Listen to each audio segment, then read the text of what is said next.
How do you do? The Box Office Pulp Board feels it would be a little unkind to present this podcast without just a word of friendly warning. We're about to unfold a cinematic commentary track, made by a group of men who sought to create a podcast after their own ravings, without reckoning upon God. It is one of the strangest tales ever told. It deals with three great mysteries of the internet: analysis, observation, and deconstruction. I think it will thrill you. It may shock you. It might even horrify you. So if any of you feel you'd not care to subject your nerves to such a strain, now's your chance to, well, we've warned you. Now, to pause and refresh. For your convenience, we have an attractive refreshment stand in the lobby, with buttered popcorn, golden good and hot from the popper, your favorite candies, wholesome and rich, plus delicious Dr. Pepper, so bright and bracing with a tang and tingle unmatched by any other beverage. Enjoy an ice-cold Dr. Pepper at our beverage stand right now, and then return to fully appreciate this bop and a movie commentary track. Enjoy.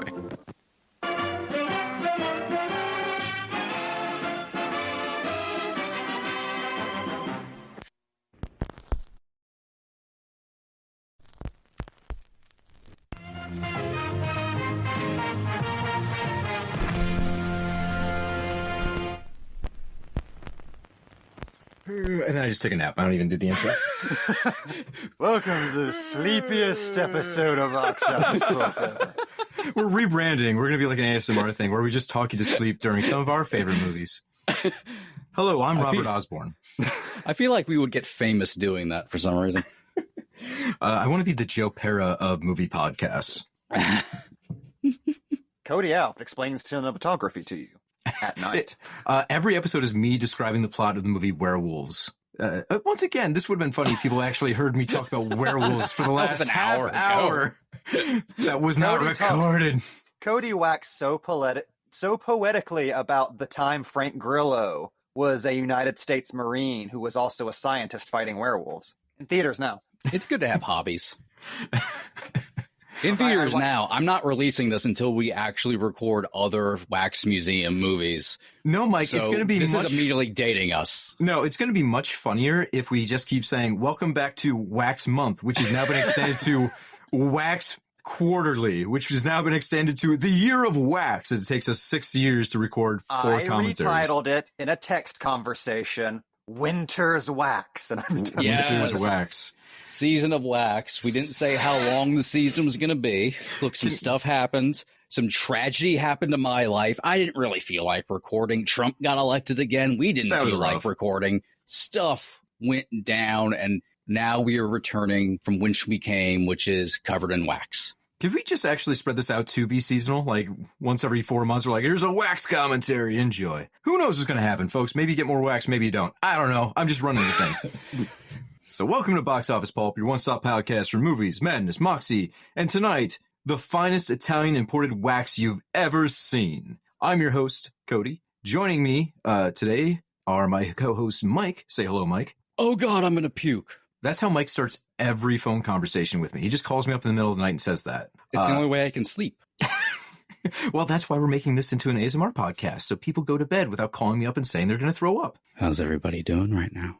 Baby. Everybody looking forward to watching the movie with us? You got your popcorn? Jamie, give me your best ASMR. Careful. You might catch feelings. I was waiting for you to, like, rub your fingertips against, like, some tinfoil or something. But that was... Oh, wait. Oh, no. I wish I had my nails long again. Damn. It sounded like you were breaking something. I didn't like that. It sounded like you were crunching roaches. Oh, I don't like that either. You know what? I'm not going to say what that was now. Good. It's a mystery and should remain that way. Tonight, folks, we are, of course, continuing our wax coverage with, is it Wax Mask or the Wax Mask? Wax Mask. The Wax Mask. The Wax Mask. The Wax Mask. You know what? It doesn't have a fucking name. You know that? I tripped over that, too. It turns out it's surprisingly hard to say the Wax Mask. Personally, I am only referring to it by its original Italian title, The Tears I Shed Carve Trenches in the Wax That Is My Face. A+, solid joke. It's all downhill from here. Yes. Speaking of downhill from here, I got a little funky with the drink of the evening.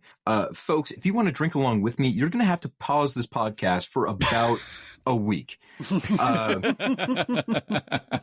once you have the prep done, the actual cocktail itself is very simple. So I infused whiskey with a candle. So you're going to have to start off by finding some food grade beeswax. Specifically, you want the food grade stuff, because who knows what they're putting into like those lavender ones that they're using for candles. I don't want anyone dying from this. Make sure you are getting the food grade wax. What you're going to do then is it comes in like little pellets. So you're just going to dump a bunch of those into a bottle of glass. A glass bottle would probably be a nicer way to say that. And then what I did was I just put that glass bottle into some boiling water, and just for a couple of minutes until all the wax pellets had melted, took it out with tongs. And just kind of spun around my head a few times, got burning water everywhere, and then coated the inside of that glass with the wax. At that point, you're ready to go. You just pour in whatever liquor you want, let it sit for at least 3 days. I did like a week, and then just filtered out. This won't actually change the flavor of the alcohol, but it will change the mouthfeel, which is the most pretentious thing I plan on saying tonight. We'll see if I can top myself. In this case, I got some Jack Daniel's Tennessee Honey. So I put that in with the wax, and it changed. It's silkier. It's smoother. It feels different in your mouth, I swear to God. So anyways, once all that's done and you're good to go and you have your honey wax whiskey, you're going to take 2 ounces of that. You're going to take 1 ounce of lemon juice and 1 ounce simple syrup, and you're going to make yourself a nice, easy, simple whiskey sour, which I am about to test right now. How do the ASMR guys do it? Are they like putting the microphone up into the booze and like slurping, or? I think there's a lot of slurping and lip smacking mostly. I mean, in my ASMR experiences, I don't usually go for those kind of vocal triggers, but I've seen them. All right. That sounds like extra work, so I'm just going to enjoy this. Pretend I'm goobing all over the mic. That's pretty good. That is actually a very good cocktail. Now, Cody, sing Tennessee Whiskey. I don't know the lines. Neither do I. I just know the title of the song. Oh, no. Okay. So there you go, folks. If you want yourself a nice, smooth, silky honey whiskey sour, that's all you got to do. Just take a bunch of bees hostage, make some wax booze. And remember, folks at home, if you don't have any food grade wax, any old wax will do. Box Office Pulp goes to jail.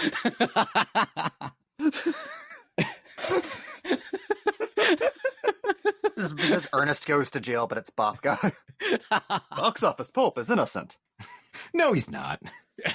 I'm more imagining it's the plot of the movie The Prison. I was thinking more Ernest goes to jail, but okay, sure. I like that too. What about Ernest goes to camp? Yeah. It's that plot, but instead he's in a prison. I was about to say, Mike, do you view camp as prison? It depends on what's happening to me. I guess that kind of was the Addams Family Values, right? Like it was a camp, but that was a prison. Yeah. All right. Yeah. We're here to talk about a sad movie, honestly, the more I think about it. Ernest Goes to Camp was a sad movie. Oh, I thought you were talking Addams Family Values. I'm like, no, it's not. No, that was a fun romp for everybody. Yeah, okay. Horny, too. So horny, it's almost uncomfortable. Well, this doesn't have anything to do with wax. I'm getting us back on topic here. Mike, do you want to count us down to start off the waxening? Yes. Just an interesting little side part that has nothing to do with anybody watching this, but we have decided to actually watch the original Italian language version with different subtitles that are from the English dub, which has different dialogue. So if we aren't immediately reacting to something ridiculous, it's because we just don't remember that original scene and it's not happening in front of us. So just to let you know that. For me, this is going to be like watching a whole new movie. All right. And this should line up with the Severin release that is available. So I don't know if people are getting it from anywhere else. Is it even on streaming? It's on Tubi. Oh, cool. Good for Tubi. And it comes and goes off of Shudder a lot, too. All right. 1, 2, 3. Oh, cool. Mine was like 5 seconds ahead. That won't cause any problems. Now for 20 minutes of opening logos. Hey, that's how modern films are made, too. Well, this gives me a lot of time to get through my movie fun facts. Yeah, presenta. This was directed by Sergio, and we hit my first Italian name I am going to butcher, Stivaletti. Stivaletti does not have a ton of feature films on his IMDb, but he's very well known for his special effects works. So he's got credits for Phenomena, Demons, Demons 2, The Church, Dracula 3D, Dark Glasses.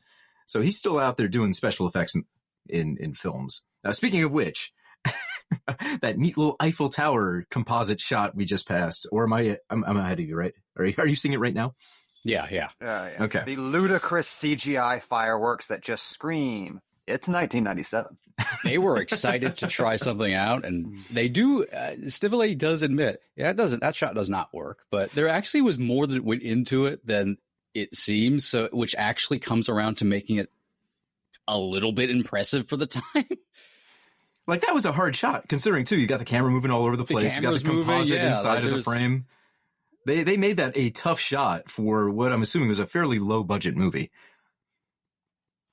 There's always something weirdly beautiful about whenever a ludicrous amount of work is put into a shot that doesn't work.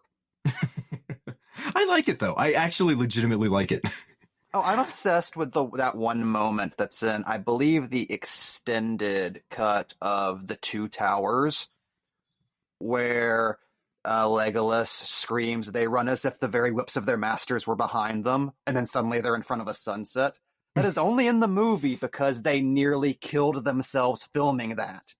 And then got the dailies back and are like, oh, this scene sucks. Well, it's still going in. We should mention here that Stivaletti was appointed by Dario Argento to direct this movie after Lucio Fulci passed away. So there's a lot of discussion about how different the movie would have been in its original form with its original director, but we'll never really know. So just appreciate what you got. The script was very different. Yeah.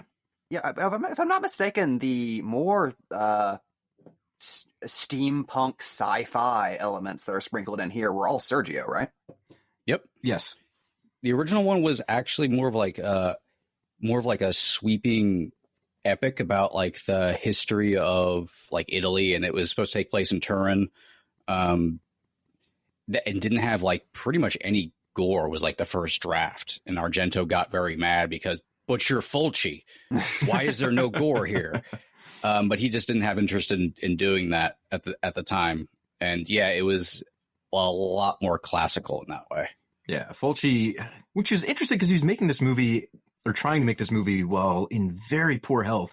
But Fulci also thought of this as like a way to reinvent himself and try and make something a little bit more on the fantasy edge that was less hard edge horror. Yeah. So it's fascinating to me. The guy was basically dying. He's like, nope, still time. I can change this direction. I'm gonna win that Italian Oscar. So this film was written by Daniele Stroppa and Lucio Fulci. We just kind of discussed how different the writing ended up from the final product, but it's definitely got some Fulci still in it. Our cast is Romina Mondello, as Sonia Lafont, Robert Hossein as Boris Volkov.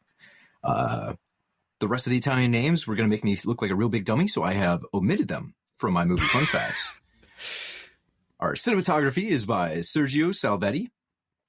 He was also the DP for City of the Living Dead, The Beyond, The House by the Cemetery, and Zombie 2. Plus, Dr. Jekyll Likes Them Hot, a movie I didn't know existed until research. Well, I'm ordering that on Amazon now. Jamie, you'll have to report ASMR back in and tell us how that one turned out. Oh, God, it's just a murder's row of Italians. Our music is by Maurizio Albani? If you're Italian and I have just sworn at you in your native tongue, please write me a note explaining how I've done wrong. This cannot be allowed to stand. I mean, you were pretty much wrong. Yeah. Yeah. Our editing is by Paolo Banassi, and this was released April 4th, 1997. Granted, it's an Italian film, so the release schedule is probably very different than ours, but it blows my mind when a horror film comes out in like April, right? Because they typically come out in either August, where they're just trying to finish out the summer blockbuster season, or they get dumped into like January. April is such an odd time for me to see a film put out. And our budget here was about $3 million in 1997 money. It unfortunately didn't do very well at the box office. It made about $250,000. So that probably explains why there's not like a Wax Mask 2 or 3 or 4. But apparently it did fairly well on DVD. Not probably enough to make up for the losses and get a sequel or anything, but oh well. So before we get away from it, can I just say a stern voiceover saying Rome 12 years later over an Italian couple fucking is the most Italy thing I've ever seen. Also, real quick, guys, I have to describe to you the poster to Dr. Jekyll Likes Them Hot, which is Dr. Jekyll tiptoeing into a young woman's apartment, like in a Tom and Jerry cartoon, with his slippers in his hand to not make noise, and she's standing on the other side of the door in her nightie with a rolling pin. Right on. Cinema! This doesn't look Italian. This looks British. What is this? Carry on, Dr. Jekyll?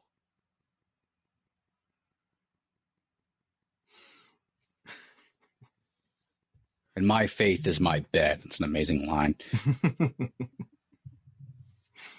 So to go back to the subtitle difference here, just because that's fresh on my mind, that's probably one of the biggest barriers I've had for getting into Italian films. Because so many of them are, they don't have great subtitles, and it makes them feel very silly. And it's hard for me to get into the mood of the picture. That's probably more of a me problem than anything. But also, it's just kind of fascinating when you go back and watch these things with different subtitles and realize how it impacts the entire film without really changing the plot. Like, sometimes the lines can be different enough where plot points are different, or, you know, they put in some exposition that wasn't there before. Sure. But most of the time, it's just flavor differences. And those add up enough where, it can make a completely different movie if the dub is god-awful enough. There's a reason anime fans take proper localization very, very seriously, because you can just ruin a text and not realize it. Mm-hmm. Like, come on, it says the same thing. Sort of. And this dub is, like, extra special, because they add in things. I mean, my joke at the beginning, I'm gonna puke, is... I don't know why they add that to a cop saying that in the beginning of the film. That's one of the first lines in the movie is, I'm gonna puke. Well, don't do it here. To characters who aren't even on screen. And I think, and someone who kind of, I don't know how true this is necessarily, but this was from somebody who knew a little bit more in depth of like dubbing, particularly of Euro films, which is when this came out, because of the period it was coming out, most of the stalwart like casts that would be involved in the dubbing had either died or retired. So who would usually come in to do a lot of these movies weren't there anymore. So they were just kind of being thrown to whoever the fuck to do the dubbing. And occasionally you get, I think there are like a couple of like actual actors, but they play like bit characters that have like 3 lines. Everybody else is just kind of random, and there wasn't a lot of effort, I think, put into the dubbing scripts necessarily. So you get whatever the fuck is going on in the dub of this movie.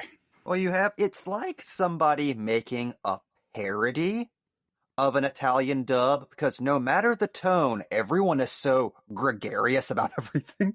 Yes. So, detective, sit down. Tell me about these terrible murders. Ha ha. You and your wife have been making love lately, yes? Jamie, I appreciate that you're just turning this into some sort of Conan O'Brien sketch. And don't get me wrong, I love this movie even with the dub.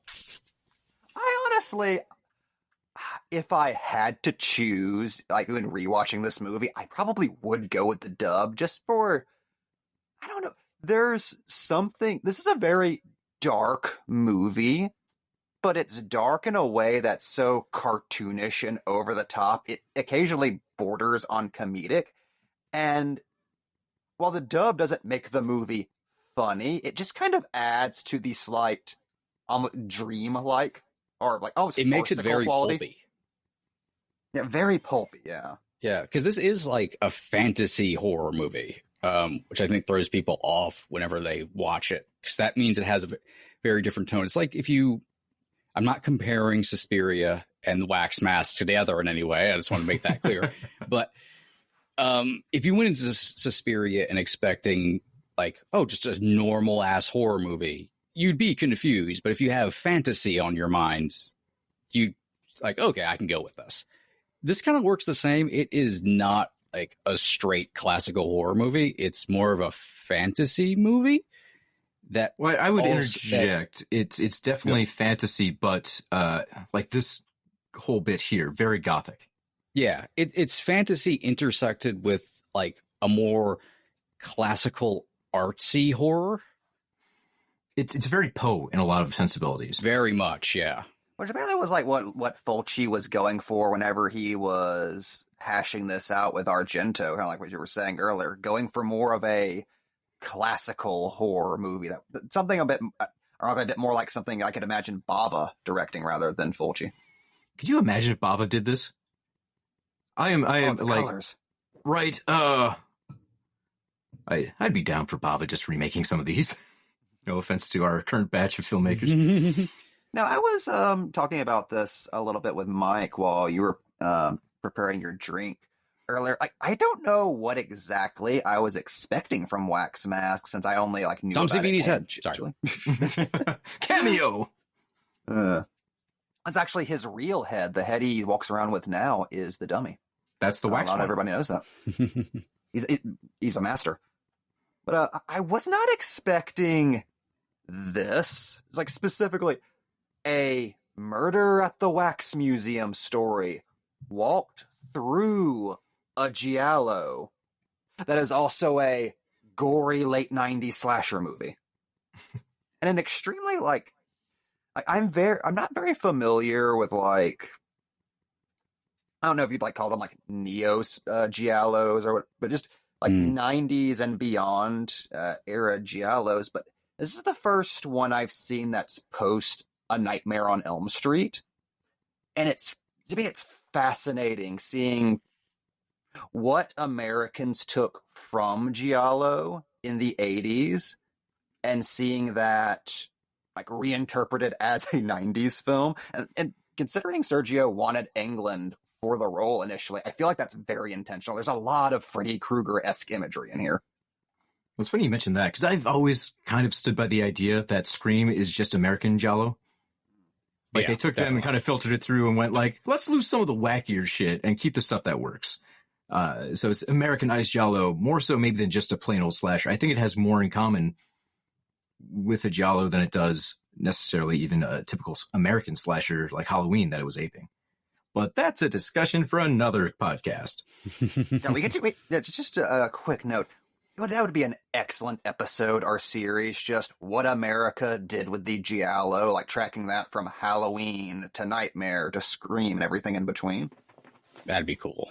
God, it's blowing my mind though, realizing, okay, so this came out in April of 1997. So theoretically, you could have found a theater somewhere that's showing these two movies, Scream and this, at the same time.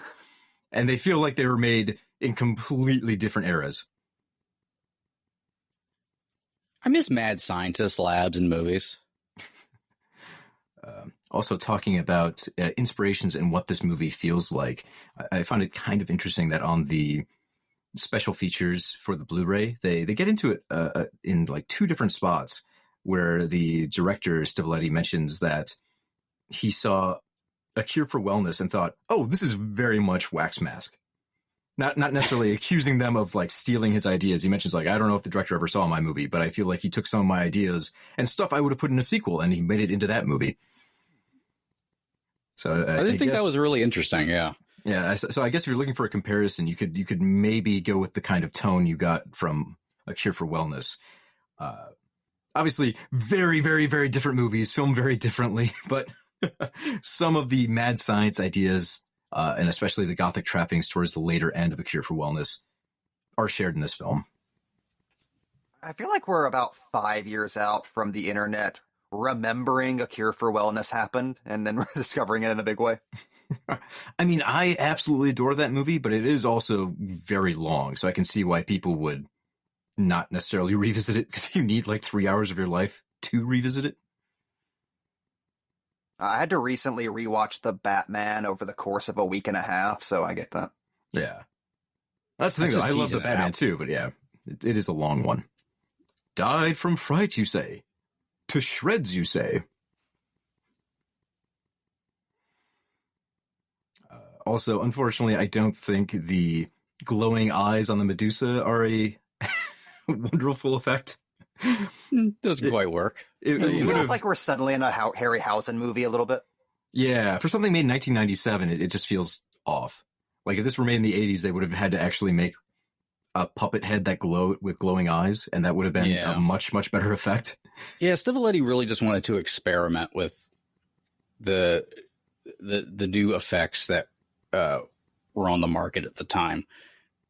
So he was just excited about and like convincing Argento to include visual effects like that. And some actually aren't that bad. I mean, I think actually some of the morphing effects in the third act aren't too bad. Mm. Honestly, it gives this movie a very unstuck in time feel, where if you hadn't told me it was 1997, I don't know if I would have been able to place when the fuck this movie was filmed. Oh, yeah. Again, that's why like the Scream comparison throws me off. It's like, wait.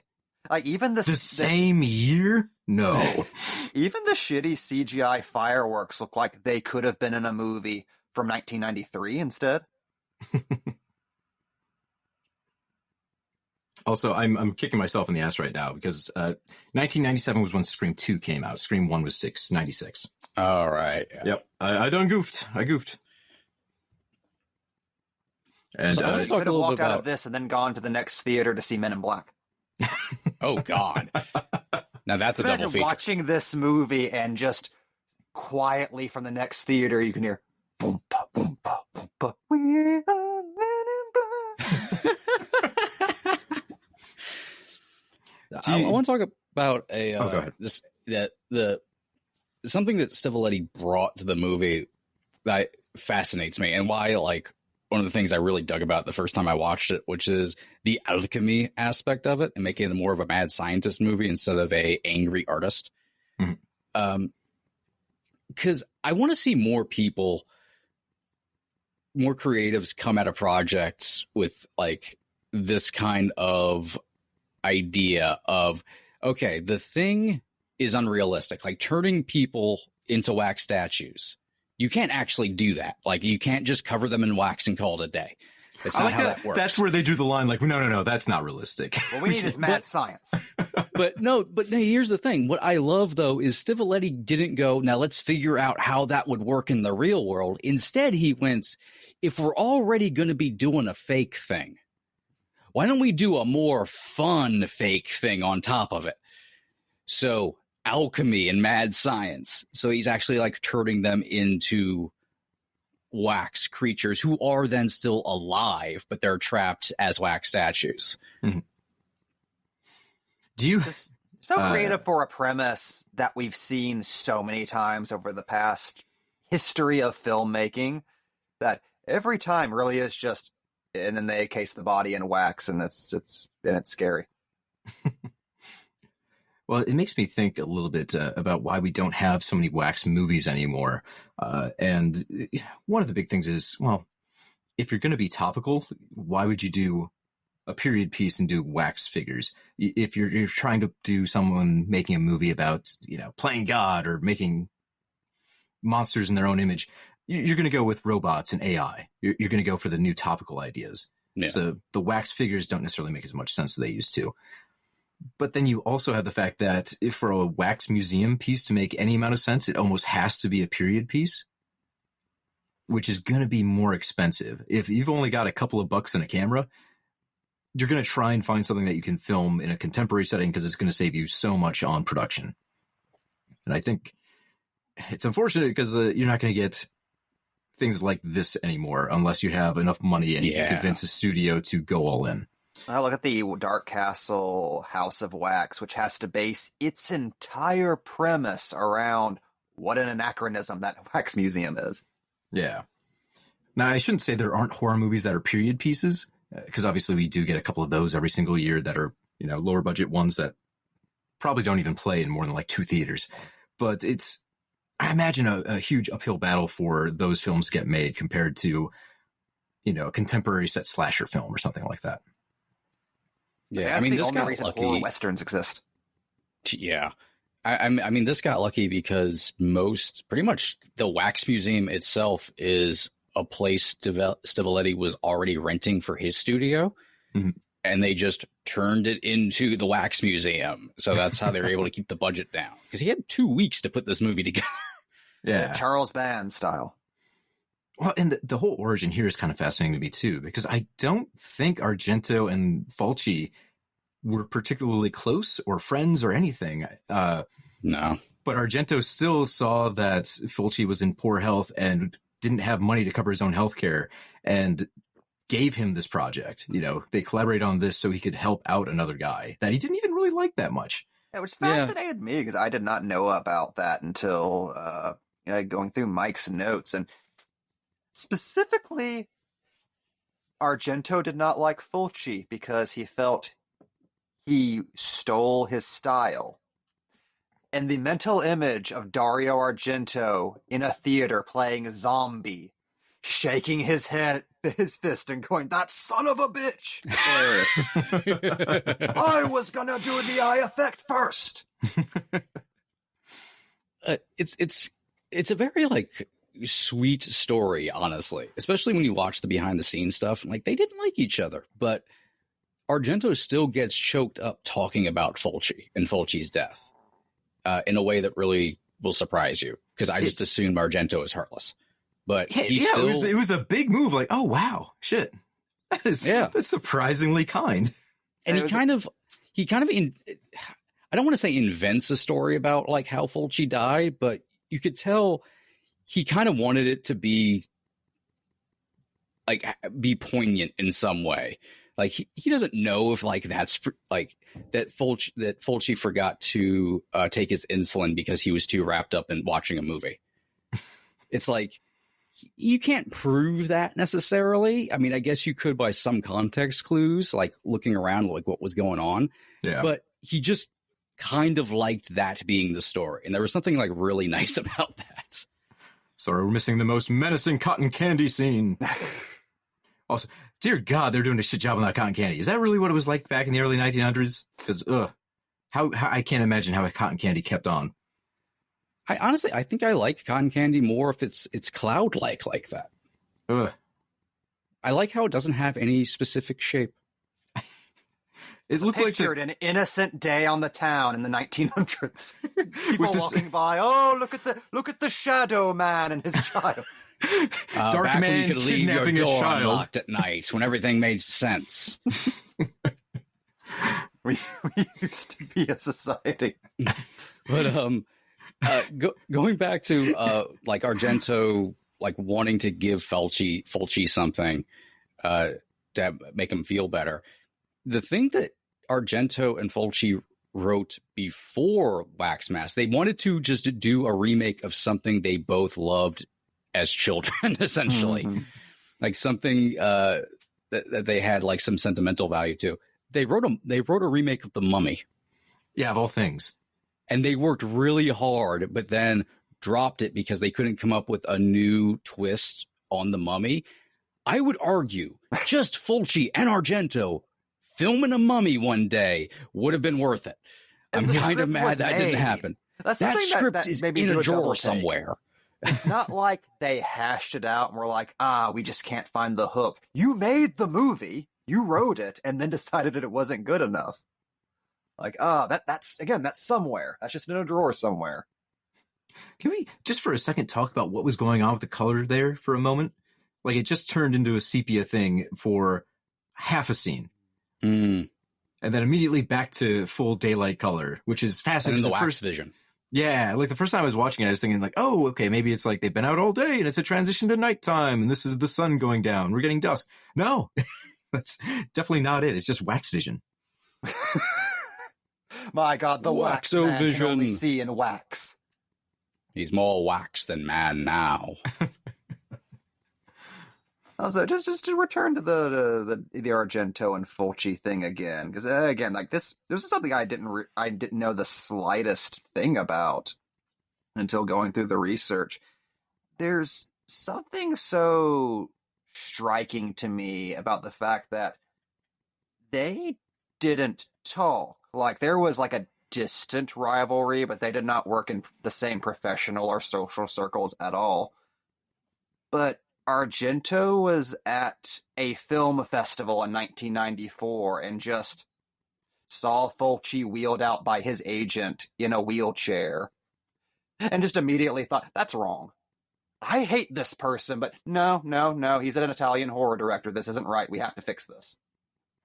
And I'm fascinated by, not to opine the good old days as like anything that's any more innocent than Hollywood or movie making in general today, but it kind of feels like filmmakers had a sense of fraternity and solidarity that they simply do not have anymore. Like, that's not a moment I could imagine happening between any rivals today. It's the nice ending of The Prestige. But there's a bunch of different examples of Argento helping out people that he worked with. Like, he would give them movies. Like, here, use my name. I'll be a producer. We'll get this made. You can have a film.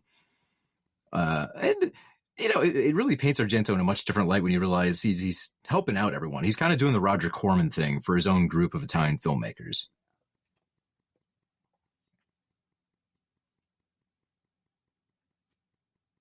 He's delightful, Surly. It's just all the more evidence that, man, movies are made by filmmakers, not movie studios. Movie studios do not create community. Movie studios do not take care of the community. That is all people. And if there aren't mentor figures, if there aren't elder statesmen to kind of look after people like that, then who the fuck is there to do that? Just so everyone at home knows, this was edited for clarity. Jamie then went on a 2-hour rant about Moana 2. And the live-action remake of Moana. Coming out, within a year. And a live-action remake of Moana 2. Oh, no! It's a vicious circle. Anything to keep The Rock busy. Keep him in that Shazam muscle suit. I love that every Wax movie has to have, like, a kind of scary, disfigured henchman. This one has 2. Or is it 2? Ooh! God. This guy always looks more like a painter than a... Better title than Matt Wax Mask. Also, man, the chemistry between characters, just another thing that kind of turns me off in these movies, because, again, with the dubs and all this, it never really plays the way it should for me. It always just feels like every character hates the other character. Pretty much. I don't know why. That's just a thing with dubs in general. It's really weird. Even good dubs, it just doesn't. I guess maybe it's just because they tend to record it separately. Like, there just feels like there's something missing. Yeah. Look at Boris's robe here, by the way. It's fucking spectacular. Just gonna mention the robe. He's getting full Invisible Man vibes. Oh yeah, we were talking about this before recording. Like, there was apparently a bitter back and forth between Sergio and Argento over whether or not this dude should be named Boris. And Argento swore he would win the day when the dub was recorded. It's true. I mean, yeah, as a producer, you could get away with that. This main villain was almost called Charles, and I don't think that quite has the same ring to it as Boris Volkov. Right. Apparently Sergio's big point was, Boris is historically accurate, Dario. Well, the Frenchman named Charles. So them screaming about historical accuracy in front of the gigantic glowing steampunk alchemy machines. The giant steampunk hearts in the basement of the Wax Museum. That they use to reverse life and death itself. I love this movie. How do we feel about the Terminator comparisons at the end of the film when the giant... You mean when the Terminator shows up? When the Terminator shows up. Because everyone in the movie, like all the interviews and stuff, swears up and down like, no. Totally, we were not going for that. Stivaletti says he felt it was coming from the... Even though he talks about like all the visual effects he wanted to do because of Terminator 2. But he says like him and James Cameron were coming from the same place, which was automatons, which is technically correct, but also that's just the Terminator. That doesn't make it less cool. There's a wax cyborg skeleton, and it is technically... We'll have more to say. I want to interrupt, though, because I absolutely love these silent movie throwback silhouettes. Yes. Like very absolutely Nosferatu kind of stuff. Just German expressionistic. I'm always such a big robot fan. Hand. And then it cuts the robot hand. It really jumps.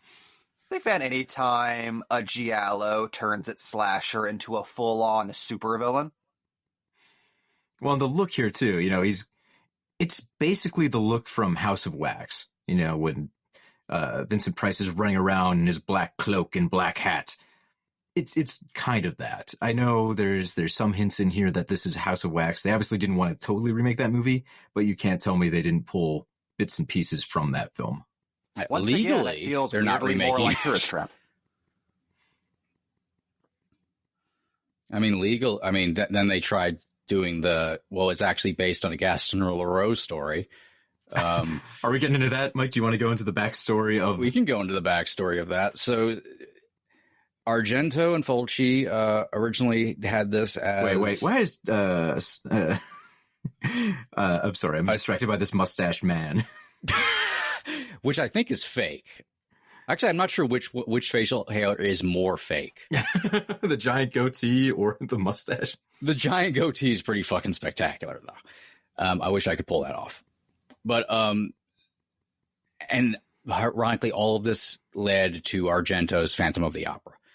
But I'm sorry, I just want to back up because I just pointed that guy out because in my mind, it was like, that's Salvador Dali. What is he doing in this movie? Oh my God, it is. Sorry. See, they did use actor people. I'll stop interrupting now. So they were going to call it Gaston Leroux's The Wax Mask because of it would be based on a particular story that was called like the Wax Museum or something like that. Now, a couple of things. One, that ended up not being called Gaston Leroux's stuff. It technically still ends up in some credits here and there. They would eventually say because nobody could find what story they were talking about, that it was just inspired by the writings of Gaston Leroux, like the tone, which is not inaccurate. I don't know if that's on purpose, but it's not inaccurate. So people have been able to discover that in the 80s, there was a Gaston Leroux compendium of a bunch of his stories, and one in it was the story they were talking about. It was called The Waxwork Museum. It's 1980 collection, Gaston Leroux's Bedside Companion. Now, here's the interesting thing. Now, and a few people were kind of able to maybe pinpoint, so it might have been published first in like the 20s or something like that. So, did some digging. So, that particular book, is edited by, what's his name?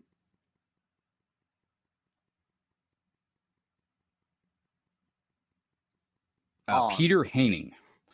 Now, Peter Haining, as it's been discovered in some of his other books that he's edited, for some of these collections he's done, he will occasionally just make up a story and throw it in there, or use other stories. Now, I'm going to read a bit of a comment someone made. This is way back in like 2012. I did some digging, and it was about painting, and this person ended up going into the Waxwork Museum. Thank you to Michel Perry. Now, when I read his 1980 collection, The Gaston Leroux Bedside Companion, I had a nagging feeling that I had read one of the stories, The Waxwork Museum, somewhere else as by another author. Eventually, I realized I was thinking of a French play by André de Lorde and Georges Montiac, the text of which I had read in the British Library. Intrigued, I did further research and found that André de Lorde had turned his play into a short story with the same title. Comparing the French text of that story with the Gaston Leroux translation, which appeared in Heining's book, I was able to establish they were indeed the same exact story. The book's copyright page credits BP Singer Features, Inc., a syndication agency supplying fillers to newspapers and magazines, for permission to reprint the translation of one Alexander Peters. It is entirely possible that Heining may have been convinced by the agency that he was buying bona fide translations of Leroux's stories, but was actually just buying somebody else's story and then sticking Leroux's name on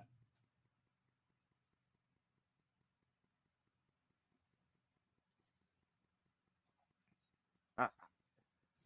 It turns out this was all based on a Goosebumps books, and they were just embarrassed to admit it. The Goosebumps books. Don't wear the wax mask. Inspired by the writings of R.L. Stein. Oh no, this dog's gonna kill me. I just like that means technically Wax Mask is the latest in the famous series of Italian knockoff films. What I love is this makes it's like 6 levels down of copyright infringement. Technically, this movie's a crime.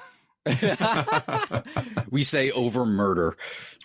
That hand rip, too. I want to talk about that gag, because that was a good one. You don't see hands ripped off like that. And that looks like it was stop motion. We're getting a little bit of everything here. I love how the weird stop motion that looks so much. being unnecessarily stop motion, too. It's so unsettling. And then the guy just has a heart skewer, like he's got a kebab going of organs. Why? We do not know, but he does.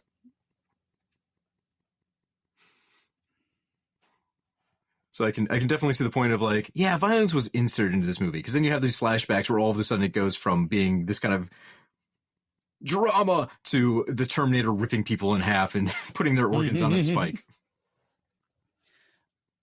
This movie has such an interesting tone that I don't think a lot of other films come close to. Like, this is like, there's a certain kind of schlock that I really like that there isn't a lot of, and that's like artsy schlock.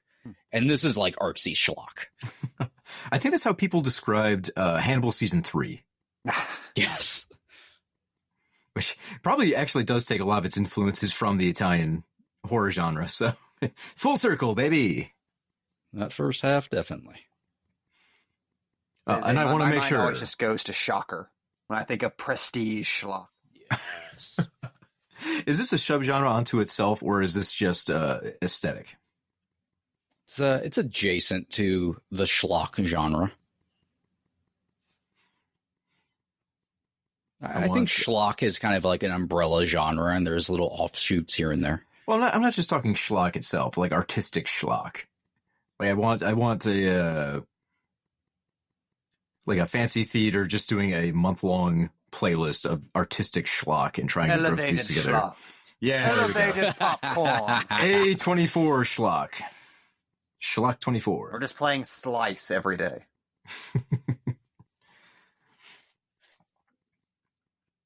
Do you think this guy got cast because he kind of looks like Dario Argento when he was younger? Probably. I just kept thinking goth Bill Maher. He's definitely got the hair these days. That's the best looky-loo portrait ever. It's a little Scooby-Doo. During the special features, it's hilarious to me because they're so frank compared to the PR pieces you get on most current release movies. So they're interviewing Dario Argento, and he's just talking about like, oh man, Jesus. The guy, that's how Argento talks. Why is he Patrick Warburton? Oh, baby. Oh. Better. Better. Here, Uncle Ben. But it's talking about I'm going to turn you to wax, Uncle Ben, and bring you back to life. then Tobey Maguire pulls the cranks. Peter, don't turn me into the Sandman. Peter, don't do it. No, you're using the Vulture's youth. The tablets of time.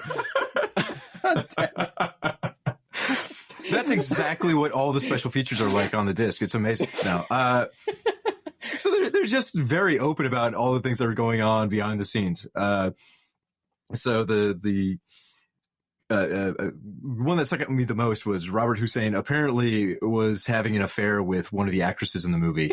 Yes. And the husband found out, and Robert Hussein used all of his acting skills to convince the husband that they weren't actually fucking. They were training for the movie, and they had to go through their lines without clothes because it's very hard to act naturally while naked. Yes, it was to free her, so she had to act nude. This was fucking incredible, this entire story, and I 100% believe Hossein is that much of a pimp, honestly. Look at him. No, he looks like a man who has an affair with your wife. That is exactly what he looks like. It's just like the most French actor story I've ever fucking heard. He came, he saw, he conquered, he immediately went back to France, so they had to rush all of his scenes into like one day. He stayed around just long enough to sleep with a man's wife. I mean, he was there for, the movie proper, but listening to like the producers and the director talk about it, it's fascinating because the producer's like, yeah, this is Robert Hussein's movie. This is about the villain. And the director's like, no, it's about the girl. It's her movie. So I just want to say, using stop motion on actual people to replicate the movement of an automaton is fucking brilliant, and I want to see if the directors do that. I always love it when they do stop motion with an actual human being because you can't make them perfectly still. So it always ends up being like a little twitchy and weird looking. I'm specifically thinking of Ash's hand infection in the Evil Dead films. Yeah. There's a beautiful shot of like the infection just racing through his hand, and it's barely even a second long, if that. But you can just see like Bruce Campbell had to leave his hand fucking on like a table for 6 hours to get this shot. And I love the weird janky effect you get with that kind of stuff. So, anyways, I guess everyone in this cast and crew just fucking. It's a horny movie. Just a horny movie. But then you have some of the they had an actress who was being interviewed on the special features, and it's hilarious because she's just like, didn't enjoy this one at all. It's the aunt. They didn't want to cast who is the wife of the producer, by the way. Yeah. She's like, they didn't want to cast me because they thought like, I was just getting preferential treatment and all this other stuff, but I still got the movie, and they weren't nice to me, and I didn't like them, and I didn't like the lead actress. Right after every other person who's being interviewed has talked about how much they loved working with the lead actress. She did not seem like a pleasant woman at all. My favorite thing is, even in the promotional material for this, when the movie was being released, Sergio was like, I don't give a shit about this movie. I'm helping Dario Argento out. My next movie, that's going to be really good. But I laughed every time because before this actress made a comment, she would be like, well, I got to be honest. She would have some variation of, I got to tell the truth. It's like, no, you don't, but please do. And they seem to, whoever was editing that seemed to be enjoying lingering on her sometimes, just so you could like, yeah, she was like that.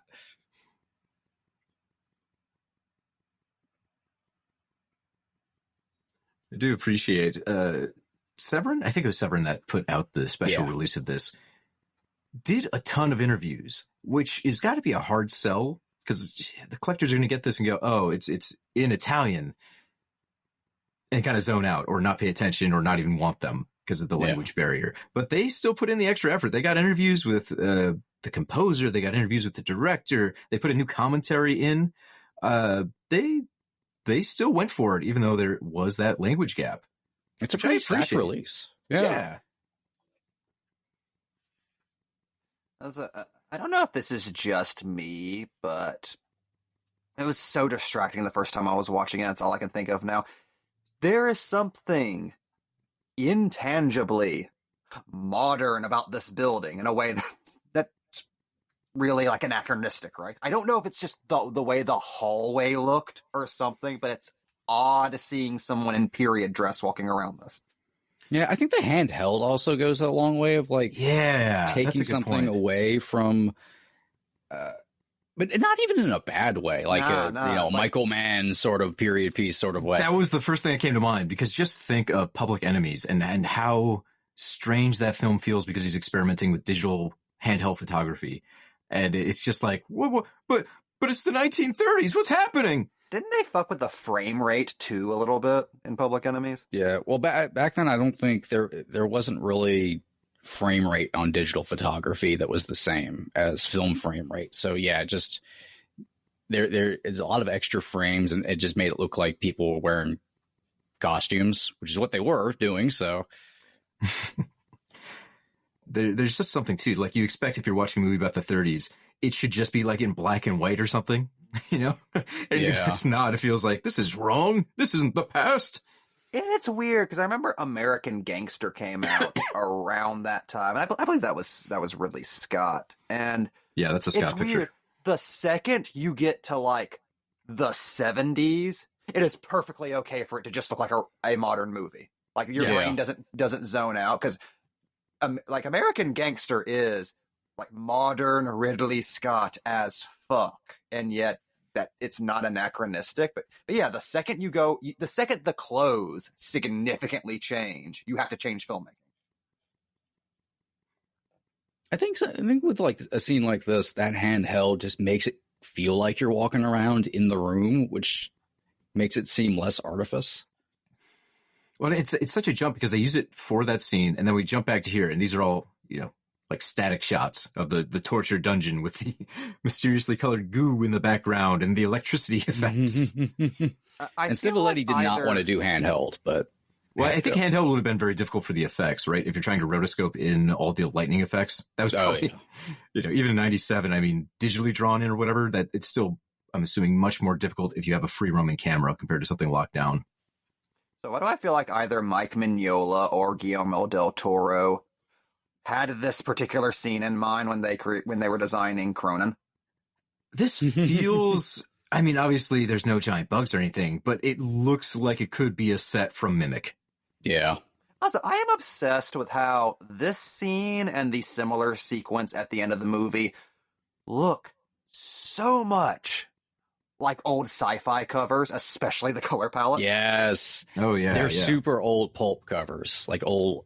Yeah, I love it so much. Specifically, this looks like something from heavy metal.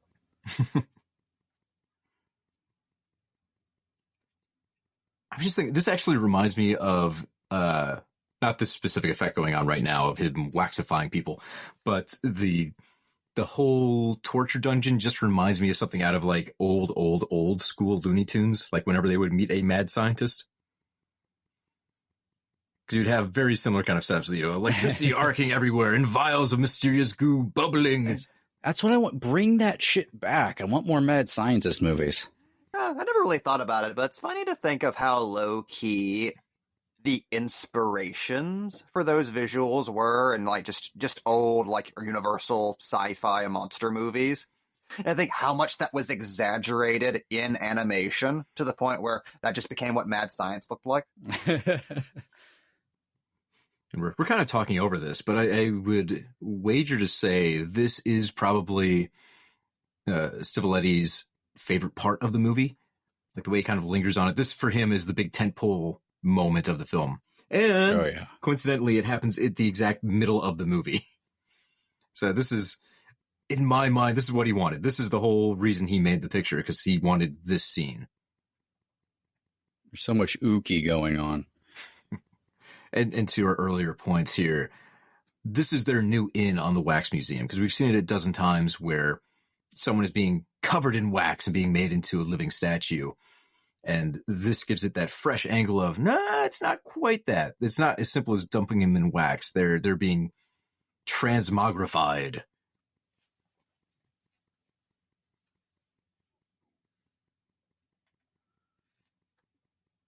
More horror movies really need to pull from alchemy. Damn this high bill. Pictured being a criminal mastermind in the 1900s. Well, they left all the blood around, but they can't do anything with that. Luckily, in Italy, everyone's always making love. So you can just kind of like bust into places. This has been easily. something that's been on my mind since watching this, Mike. And I know very little about Italian filmmaking. So I'm curious if maybe like you could shed a little bit of light on this. There seems to be a very fascinating parallel between sex and death in Italian cinema, especially giallo. But it seems very, very different from how American movies tie together sex and death, which is in a very classically Christian death is the punishment for sex way, like one leads to the other. But in Italian cinema, it seems like death and sex are more like sisters, more like there's something that's leaked together through sensuality and play off of each other rather than one leads to the other. Oh, no, she's talking shit about the wax. Oh, sexuality is so much more open. I mean, across Europe in general. But yeah, in Italy especially, is just nudity and sexuality are just not something that's particularly shied away from. And not even like where nude bodies sometimes aren't necessarily sexualized. Also, this origin is metal as fuck. He's getting the Joker treatment. I'd love to see this happen to Vincent Price. No! My beautiful face! And then Skeletor comes about and says he'll be back. Freeze frame. But yeah, there's kind of throughout like all like Italian literature and stuff, and cinema, there's a symbiotic connection between sex and death because they're both seen as kind of like the opposites of each other. I mean, besides like the pleasure aspect, but there's also the one makes life, one takes life sort of thing. So they're the exact opposites of each other. And I think like that freedom they like playing off of a lot. Yeah, but the thing that first got me thinking about that like years and years ago was just seeing Milo Manara's art for the first time, where the two things that dude draws relentlessly throughout his career is the moment of insertion and people getting their throats cut, both with drawn with equal vigor.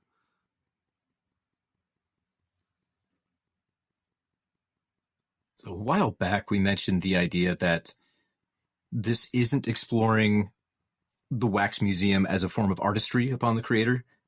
And I definitely agree with that take, because this one, it's more focused on kind of a mad science advancement. And the wax museum is more incidental. But it's almost like, well, why even bother having the wax museum if the guy making the wax figures doesn't really give a shit about the artistry behind his displays? So I guess it's inherently going to be part of the movie that the guy is a little bit of an artist, but the movie makes zero effort to really expand on that idea for once, because it's always kind of percolating in the back or a major key component of a wax movie, but not here, which sets this one up so much, sets this one so apart from all the other ones. Yeah. And I think that actually kind of goes back to the sex thing in a way, because it's exhibition. Like he's kind of owning these people and he's putting them on display, and he is kind of like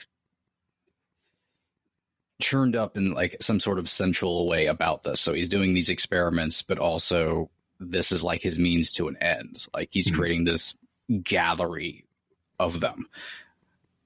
Yeah, as compared to Vincent Price in The House of Wax, where he is in love with his creations. Vincent Price wants those statues because he is in love with them. So it is obviously possessive, but a lot of it is sad in a different way, where he's maybe not trying to control them, but to try and make companionship for himself. Yeah. Here's a question I've been mulling over. I'm curious what you guys think.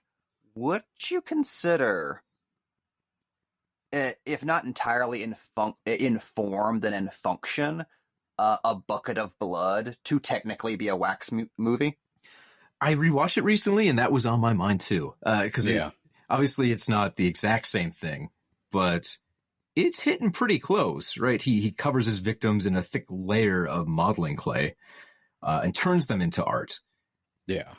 And it's doing it's playing on some similar themes. I mean, the Mystery Max Museum and Wax Museum are definitely doing they're more meta in it, I think. I don't think people appreciate those are early meta films about violence and stuff, particularly having the wax figures be specifically of executions and things like that, things that were attended by large galleries of people, like it was entertainment. Yeah.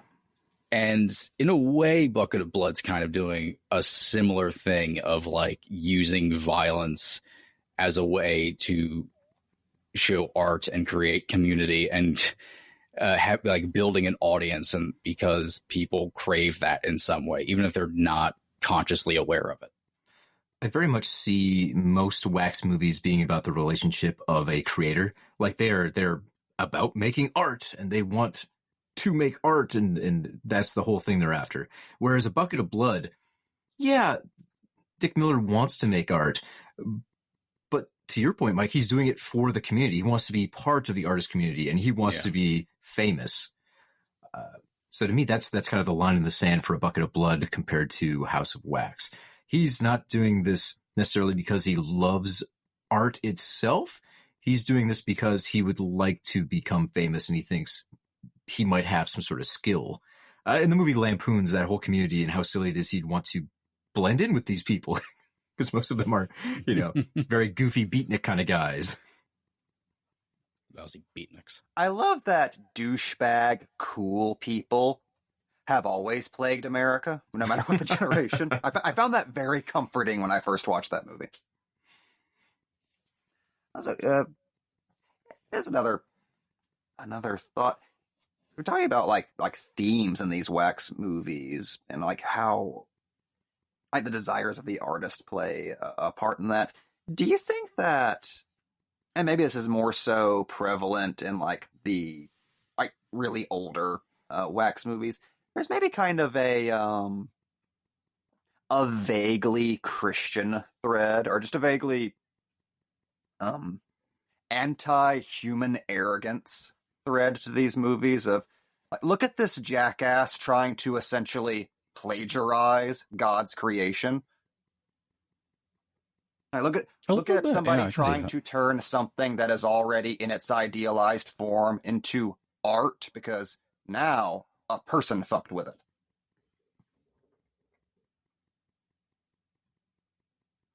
That's where I think alchemy being used is so interesting, because what were alchemists trying to do? They were essentially trying to be God. That was kind of beyond science, and that was just creating shit out of thin air, essentially, morphing the world to what they wanted. So kind of extending that to something like creating wax statues that recreate the human form, but in the way that Boris wants it, is definitely playing with those kind of ideas.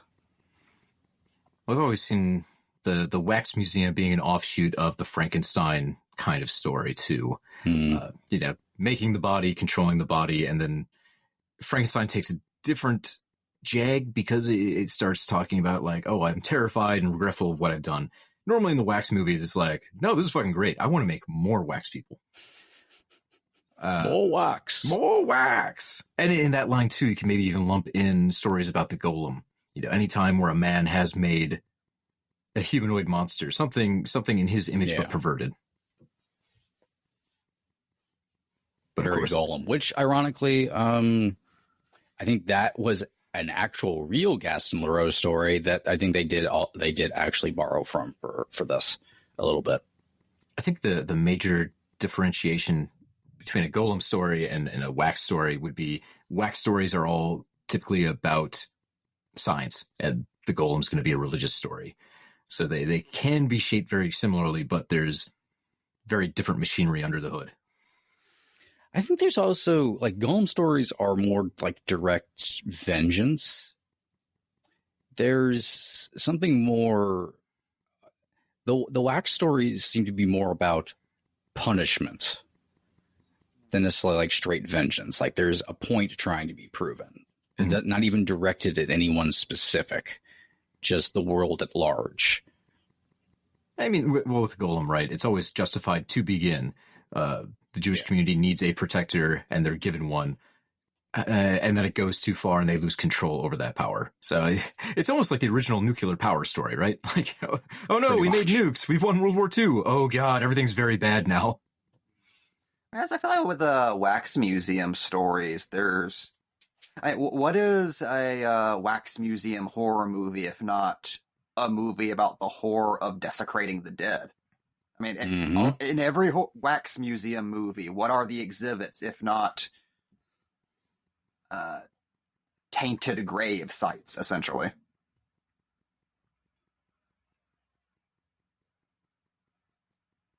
I think a lot of those kind of fears probably started popping up when grave robbing was so in vogue. I mean, going back to some of the inspiration for this movie, like in The Alchemist, some of the alchemists that inspired Stivaletti's take on Boris, that was stuff that they were infamous for, or at least rumored to have done, which was grave rob and steal bodies to do their experiments on, when that is most likely true. And I think grave desecration and body desecration is something that is like kind of like it's in all of our, like in everybody's mind, but is also sort of a taboo subject almost. Like it's unfathomable for some people to grasp. And it's a horrifying idea. And that's why I really like how it's, you don't see grave robbing or anything in like Texas Chainsaw Massacre, but it's talked about. Like, this is something that sets up the horror that's going to take place, is mentioning that there's grave desecration going on, that people are stealing bodies for some reason. Yeah. On top of that, it's fascinating to me when you go back to the 30s, the 40s, how many movies were made about grave robbing. That was a hot topic. And I think you can get away with those because you're not showing anything too explicit, but you're still bringing up taboo ideas that would be terrifying to an audience. So you can get around the Hays Code very easily and still have something disturbing. So you're going to end up with a shit ton of movie like The Flesh and the Fiends, where it's like, okay, cool, let's get a couple of good actors and just have them hauling around dummy corpses. There's something very harsh about when something's horrible is happening to you when you're alive. Like, yeah, that's terrifying to imagine. But it's I don't know what happens to me after death, and I can still be fucked with. I think it's something like really eats at people when that idea comes up. Well, also, in his book Wasteland, Scott Poole puts forth a really interesting theory for why so much of people's macabre interests went in the direction of, grave robbing, the display of bodies for sport, the desecration of graves. And his explanation for that is just with the horrors of World War I and a lot of people in Europe and America dealing with their very first exposure to mass death and just seeing disfigurement and just, mass graves and things like that. A very suppressed desire for playing with dead bodies kind of arose in the subconscious of people. As he puts it, wanting your own death doll to explore the macabre feelings that all of this death that's surrounding you is bringing up. And I think there's a lot of truth in there. I mean, after World War I, there was a brief resurgence in wax museums around America. Like, why else would that be going on? I mean, like, I remember correctly, like even like touring companies of Frankenstein received a splurge in popularity after World War One, like leading into the film being made, because people got really, really interested in, yeah, but what would it look like if somebody died and like you just dug them out of their grave? What would it look like if you fucked with a dead body? Are there stories about that? Is that okay to talk about? Curiosity about death. The thing we don't talk about, but we all have. One thing I want to shoehorn in is I just finished reading a book called Food for the Dead, On the Trail of New England's Vampires by Michael Bell, who is a folklorist who spent years tracking different vampire stories throughout the New England region. And yeah, there was some fascinating ones there from the 1700s, right after the Revolutionary War, of consumption going through the country. So people were dying of tuberculosis, and they didn't quite understand it. They didn't know what was causing it. So whole families might catch it and people would die maybe slowly, or some people would get the disease and die within months. So they didn't even quite understand how the disease worked or what its scale would be. And so people would turn to folk medicine in some cases to try and deal with these things. So one of the ideas was, okay, someone in this family is a vampire and they are draining the life essence from their family from the grave. And the only way to deal with this is to go dig up the graves of everyone in the family who has died of consumption over the years, check the corpse to see if it had, unusual signs of decay, like the body wasn't decaying fast enough or at all. Check the organs to see if they still had fresh blood in them. And then if they found one they thought was suspicious, they would cut out the heart, burn it, and then mix the ashes into water or some other kind of liquid and make it into a medicine for the remaining afflicted members of the family to drink and cure themselves. Which, that's bonkers. That was obviously there weren't thousands of cases of this, but it happened several times. It wasn't like one isolated incident where there was one person that got dug up and, had their corpse mutilated, essentially. It was a thing Americans actually did at some point because they just didn't have the science to help them figure out how to get around these issues. I just like the idea of that being proposed to the family and them just going, I know exactly who that motherfucker is. I don't even have to look. We're going to Dave's grave. Well, all the cases in the book, it would be like they would dig up, like 5 or 6 family members that died over a period of like 10 years or something. They'd be like, no, this one's fine. This one's fine. This one's fine. There's something about Mary. Take her heart out. But even then, like, these are legends essentially at this point, right? Because they happened several hundred years ago. So the stories that get passed down would be stuff like, oh, and the corpse was turned in the grave. That's how we knew it was the vampire. But he'd somehow gotten less fat after dying. There was one piece in there where the folklorist was talking about, like, he interviewed a person who was a child when one of these happened back in like the very late 1800s. So it still was a thing that could happen relatively recently, like a couple generations back, that there was a living memory of these kind of events. And then, he talked to people in these towns and tried to get opinions from them.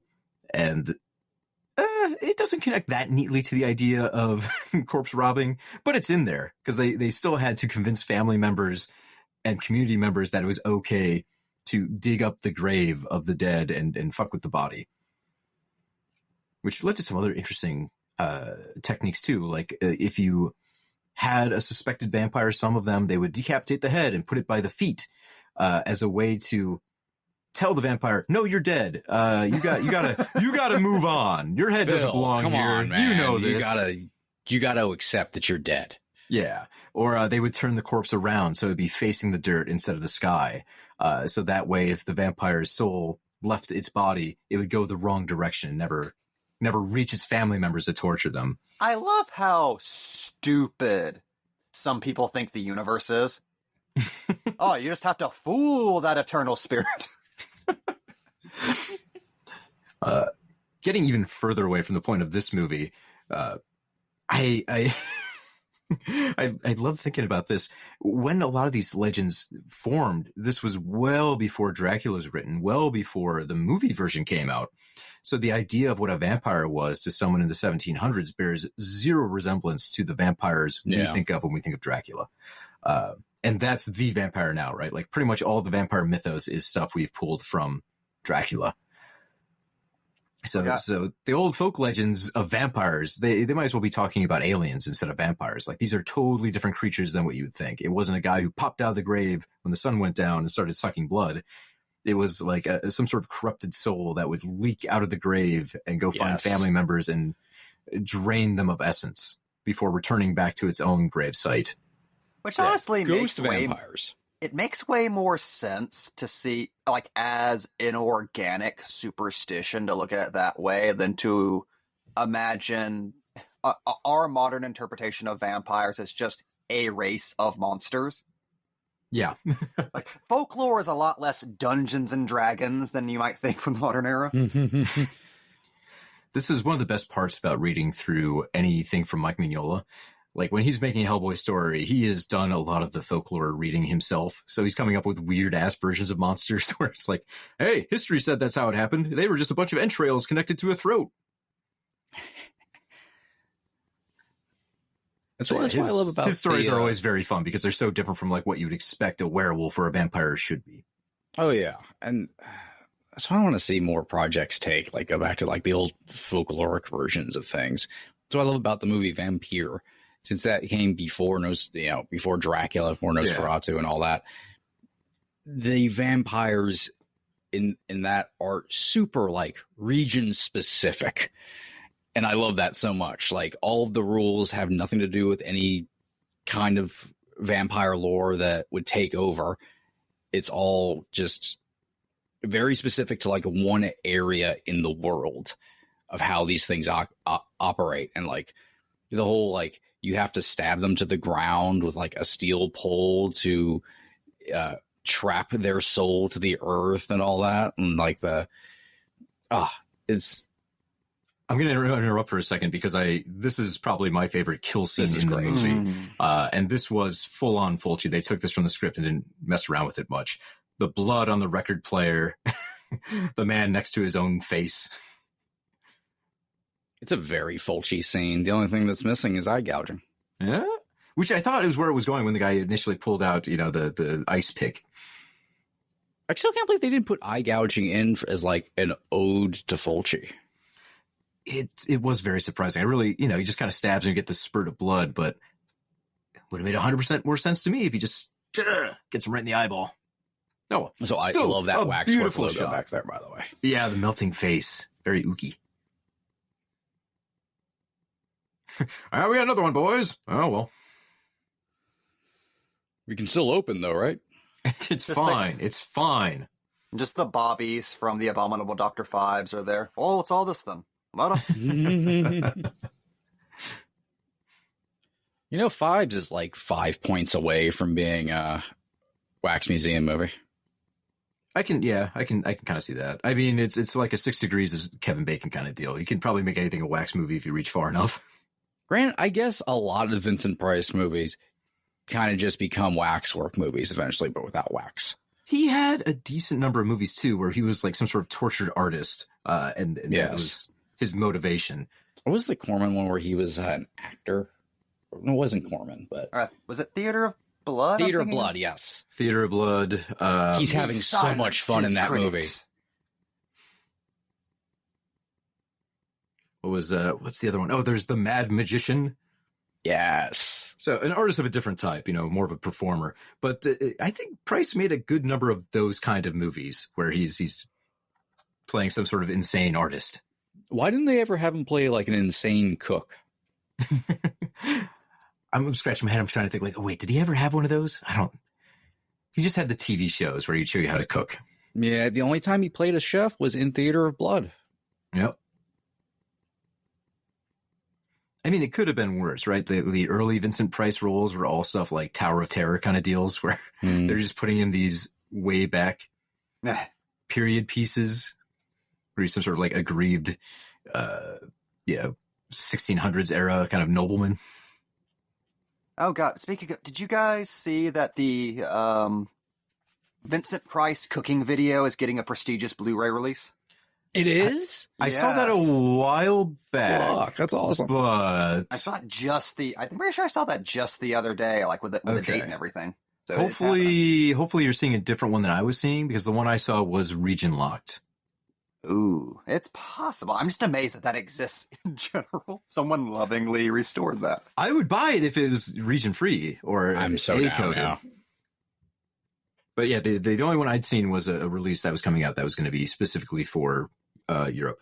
Can we do a watch along with that? I think that would be delightful. Please. Just making the food as it goes. Yeah. Right now, you can buy the book Cooking Price Wise for $17. By the way, taking us back like 8 minutes into the conversation, we were talking about how much weirder actual folklore is compared to like the Hollywood version of folklore. I had to dig out multiple folklore books from the bookshelf next to me because I Googled this and couldn't find documentation on it. But you guys ever heard of the sticky dog of East Tennessee? I have not. Tell me more. The sticky dog is oh no, the god hand is after her. I'm sorry. Berserk. The sticky dog is a dog that's sticky. Checks. Yeah. And once you touch it, you cannot become unstuck from it as though it is covered in tar. And it just runs across the town, dragging you behind it.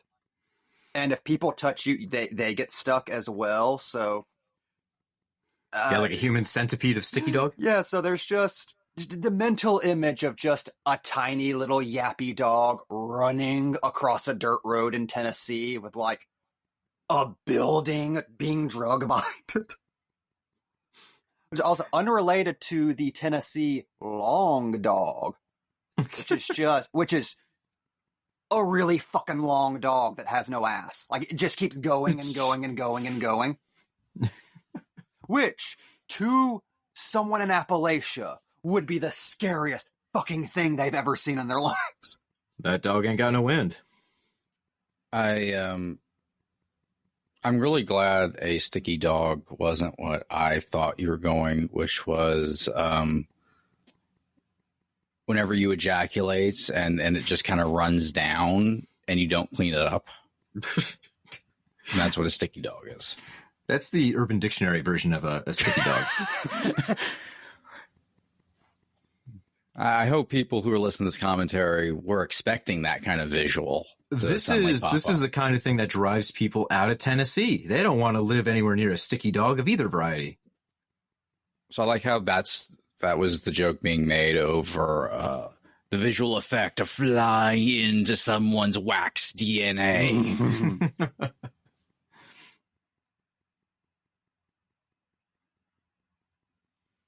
All waxed up and nowhere to go. I'm sorry. There have been instances in the past of a large, strong, sticky dog hightailing it through the woods, around and over rocks in search of water, with as many as 6 or 7 screaming children stuck to its back, never seen alive by their parents again. I fucking love the sticky dog. The best part of the sticky dog to me is that it means that you are on the sticky dog forever. So there's just a dog covered in goo and skeletons. Child skeletons. Just decorated for Halloween year round, run around with like 8 skulls stuck on its back. It's just the critter's ball.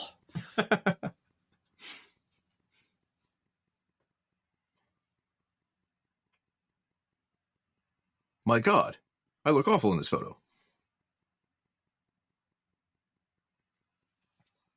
Put it together, come on. I love this. So this is how he's found out. This is when it brings it all crumbling down. The veins and the photography.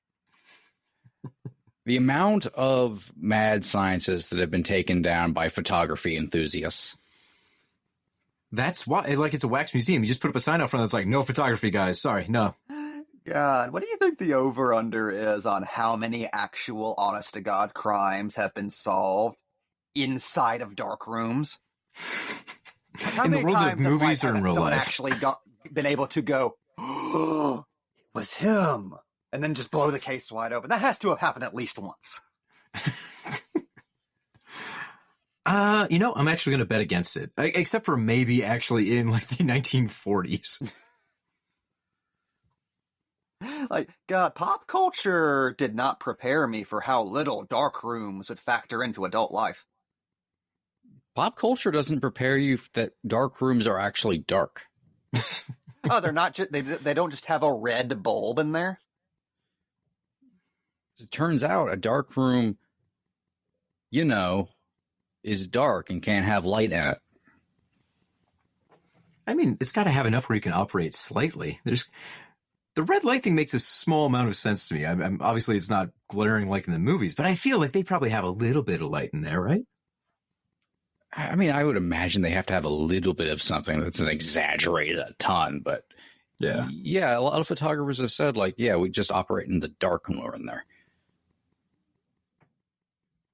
All of the light that is usually in movies and TV in regards to a darkroom would destroy all the photographs we're trying to. But look, I'm okay with that. I want to see what's happening in there. I don't want like a 2-minute scene where it's all black. I'm gonna have a repeat of my werewolves experience where they're gonna be like, oh, I guess the movie's done, and they're just like, it's dark, it's over. The audience was not there for that story, Cody. It's before the recorder was on. And it's because it's about the movie Werewolves. They'll never hear that story because we won't talk about it. Why don't you shit on werewolves some more and piss off Frank Grillo all over again? Yeah, I'll do it again. I heard, and this was on IMDb, so it has to be true. In Del Toro's first Hellboy, there's a scene where Agent Myers gets knocked out and the screen goes to black. And then Elsa starts talking to him. So the screen is still black, but you're still getting like some exposition dialogue, that kind of stuff. And it's like a 40-second scene where it's like slowly coming back to color. I have heard that theaters would often cut prints because they thought there was just like some sort of printing error and there was just 40 seconds of blackness in there. So they would just chop that scene down. Again, it came from IMDb as a fun fact, so it must be true. And theaters definitely did this back in the day. I believe theaters would do that. Theaters are terrible. Well, specifically, theaters in our lifetime seem to have gotten extremely weird about silence and darkness. And I should say, too, this was early enough where there were still film prints instead of just like a digital file you were playing. Yeah. So you theoretically did have to have, as a projectionist, some knowledge of splicing film together in case it ever broke or tore. So it could have happened. It seems sound enough in that sense. I still really don't know if I believe it or not, but it's a fun story. So theaters hate sharing movies. it with you. I don't care if heartbreak feels real in a place like that.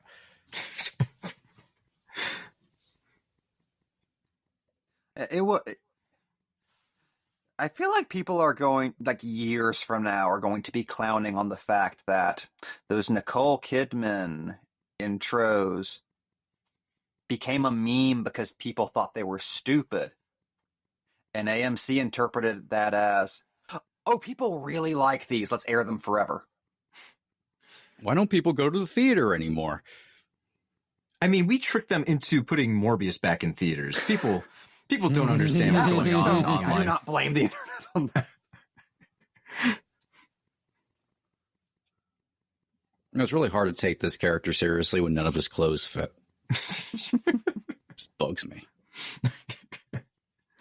It's been driving me insane, the whole movie, because there's an Italian film from like the 60s that's very reminiscent, I would say, at the start of this film, where the guy is just kind of taking the bet to hide in the wax house for a night.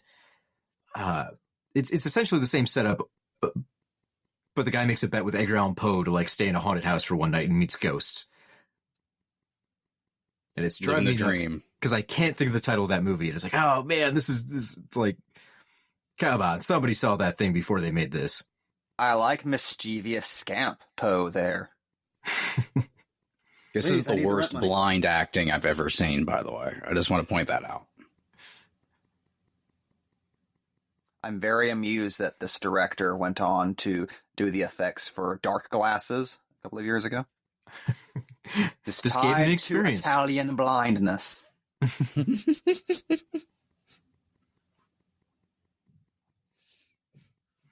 I keep expecting her to just walk right into a big hole.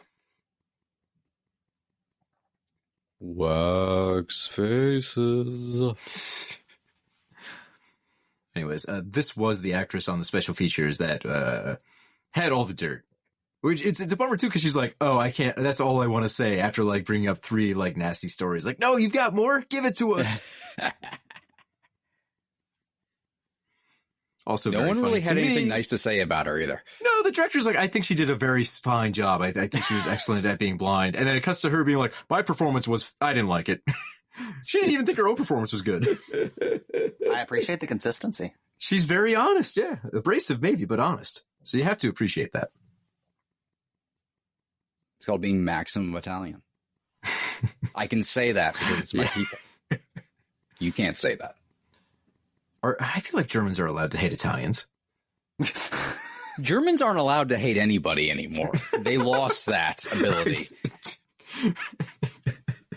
But America has done such a good job with our hatred since then. Look, it's a rule. Only one country gets to be hateful for each period of man. Finland, it's your turn. Now, hold on. Are we trying to say the French are nice to all their neighbors? Because I don't believe that. I think they probably are mean to their neighbors. They know they have a higher quality of life than everybody, so they're protective of it. Oh. I mean, aren't the French under fascist rule again? Oh, yeah. They keep track of these things. To be fair... everybody is? I was going to say, you can say that about most major countries now. Italy is again. Last time I checked about that, there was a coup. I think France just had a vote of no confidence in their government, so they're, I think, currently going into a new election or something. I don't know. I don't. Oh yeah. Prime Minister was removed. Yeah. France. This is Bob Talks World Politics now. I've always been fascinated how France. Get used to it, fuckers. This is the new Bill Maher. Yeah. Because the old one dies in this film. I've always been fascinated by how France does seem to have an objectively better standard of living and an objectively better, like, understanding of a lot of things, especially, like, labor relations, but is also terrifyingly on the brink of fascism at all times. Like, I don't know how you can be both. Jamie, you've been lied to by Big Baguette.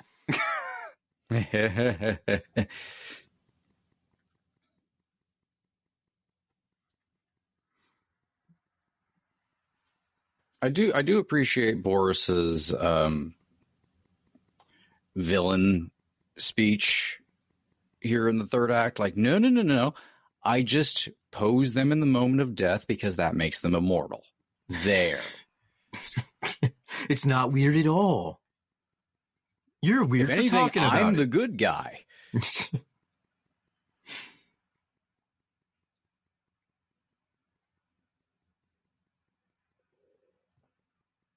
Now, so let me put on my supervillain mask.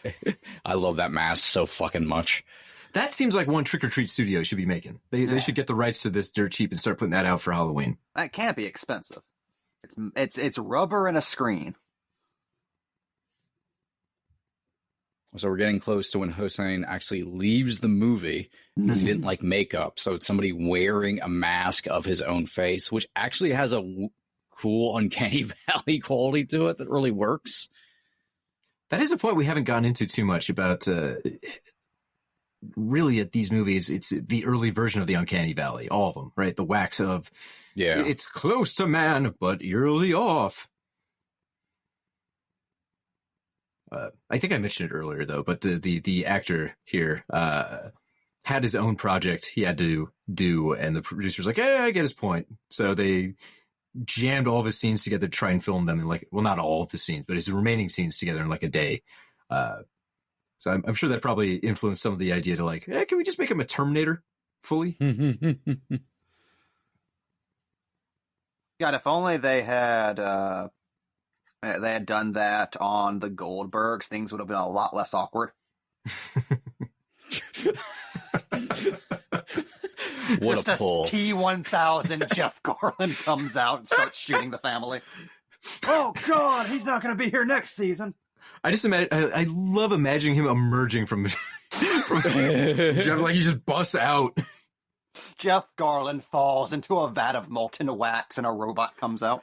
The Curb Your Enthusiasm theme plays.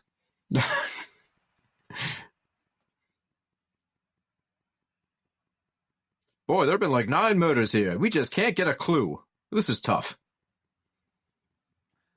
You think in designing the makeup or the application process or filming or at any point when making this movie, one person on set said, "It looks like Darth Vader without the helmet, right?" There's a little bit of that. It really does remind me of Vincent Price from, although in this shot, definitely more Vader. It reminds me so much of Vincent Price, especially with the cloak and all that. It's like, clearly they're just trying to make Vincent Price again. Mystery of the Wax Museum had the best monster face. That was pretty good. Though this one also has the Terminator, so it's up in the air. Which one's better, really? Yeah. Light me on fire? Fuck you. I light you on fire. I love that so much. Being attacked by a man who's on fire, who you just lit on fire, is so amazing. That's how I play video games. If someone hits you with a flamethrower, you got to run into them and burn them before your character dies. Also a staple of any good wax movie, the whole place has to burn down. Yes. You just gotta. It's if you don't do this in your wax movie, what's the point? It's such a staple that I think burning down a wax museum is technically public domain as far as storytelling goes. Oh, it's so gnarly looking. I love it. And every wax movie has the same problem of wax just doesn't melt like you think it will. So they have to use all sorts of little tricks and speed up the footage and all this kind of junk to get what you expect to see. And they have to do something different in every single movie. I mean, this one gets bonus points because, again, it's melting the flesh off of a Terminator that still's got like some organ stuff going on there. It's like a General Grievous deal. Yeah! Imagine being in the theater and this happens. And it's 1997. I do like Stivaletti's point. Like, no, it's not a robot. It's actually a skeleton. That's true. Fair enough. Yeah. It's powered by magic goo and hatred. There's just not enough of the Terminator, the wax Terminator. It's very brief. Although it's so weird because there's 5 minutes left of this movie.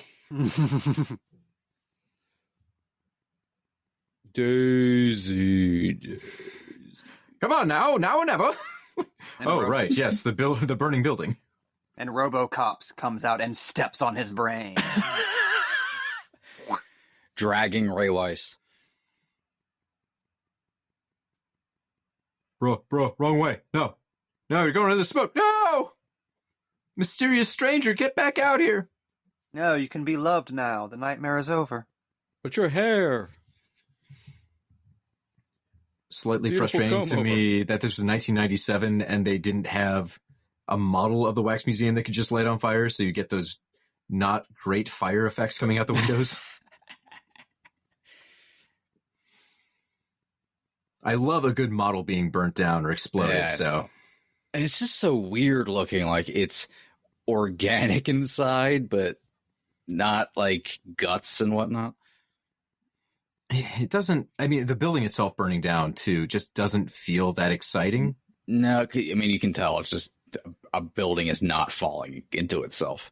Yeah, it loses out on like the really high energy you need to end the film. I still don't really understand how any of this works here at the end. Like, I thought it was skeleton just me. Man. That was one of like 5. I guess he just had hanging around. I guess he just copied himself and had robots. Yeah, I mean, I don't quite understand this either because that guy was revealed to like not be evil. So he could have just walked out with everybody else, but he's like, I got to go back and get the face I like the most.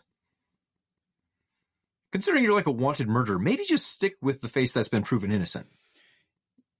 No, he has to go with the beautiful French man face. His fake hands. I do think all that this means is unrelated. This guy was a robot. Complete coincidence.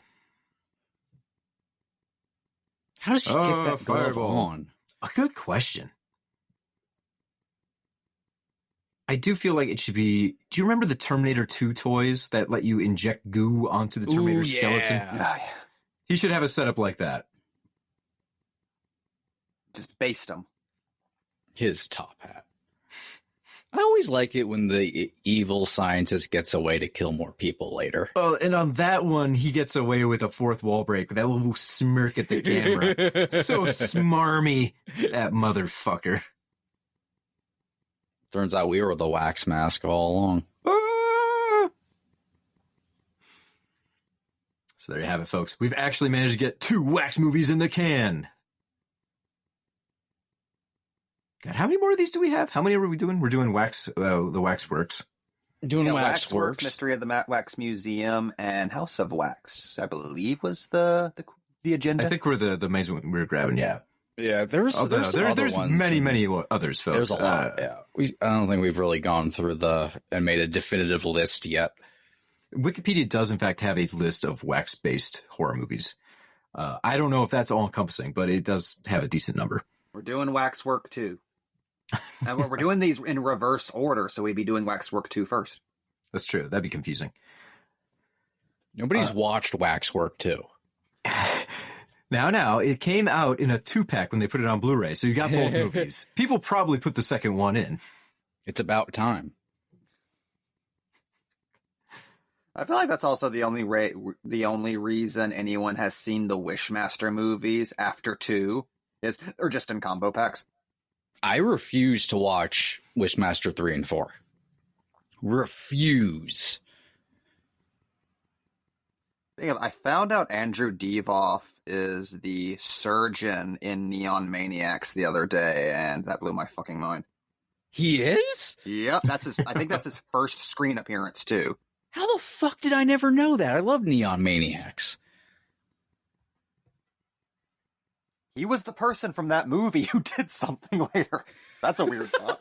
Who did disappear under strange circumstances. The point got away from me before, but I was trying to tell everyone you need to go seek out Chamber of Horrors, 1960s wax horror movie. Very fun. That one has a Scream release that's a couple years old by now, but I really enjoy that one. And I think that one's great. I think you guys will too. Plus, the killer has like a go-go gadget replaceable hand that he can put in like a meat cleaver or a gun. So he's like this one. yeah, but in the 60s. What was the gimmick for that one too? Isn't there like hey, we're gonna play a loud warning siren every time horror is about to happen? If I'm remembering correctly, anyways. So there you have it. Dedicated to Lucio Fulci. Yeah, it's nice. It is. It's nice. Just a nice little story. Okay, I'm officially out of things to say about Wax Max. No! We can't say it. We can't. No, it doesn't have a name anymore. I got so close to saying it correctly to finish things. Guys, lately I've been following a lot of TikTok accounts that have been telling me I've really got to get into wax maxing. Wax max? You got to max the wax.